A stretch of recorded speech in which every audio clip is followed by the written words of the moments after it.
ఇప్పుడు ఇంతమంది ఉన్నాం, 20 మందికి 4 నుంచి కూర్చొని ఎందుకు మేము డ్రైవ్ కండక్ట్ చేస్తున్నాం?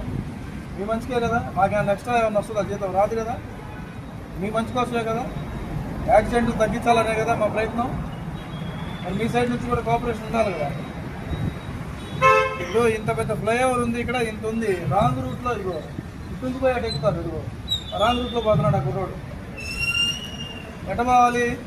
ఇట్లా పోవాలి, ఆ పెళ్ళూరు ఫ్లైఓవర్ కింద తిరగాలి, అప్పుడు హైవే ఎక్కాలి. అవునా కదా? తెలుసా మీకు? డ్రైవింగ్ రూల్స్ తెలుసు కదా. ఎదురుగా వెళ్తే ఏమైంది? అవతలాడు స్పీడ్గా వస్తాడా? కంట్రోల్ అయితే అలా కూడా ఎక్కువ యాక్సిడెంట్లు అవుతున్నాయి. మీకు ఏం చేస్తే కంట్రోల్ అవుతాడు? చలానా సెంట్రల్ గవర్నమెంట్ 10 రెట్లు పెంచింది తెలుసు కదా. ఇదివరకు 500 ఉండేది. ఇది మన వితౌట్ డ్రైవింగ్ ఇప్పుడు 5,000 అయింది. లైసెన్స్ లేనివాడు తోలితే బండి 5,000 ఫైన్. ఇంత పెంచినా కూడా ఇంకా యాక్సిడెంట్లు తగ్గలేదు, యాక్సిడెంట్లు జరుగుతూనే ఉన్నాయి. ఏంటి ఎప్పటికీ మీకు అవేర్నెస్ వస్తుంది? మీరు అందరిలో ఏ పని చేస్తారు?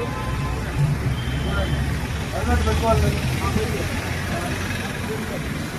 వాడైనా నువ్వైనా బండి ఎక్కావా, వెనకాల కూడా పెట్టుకోవాలి హెల్మెట్.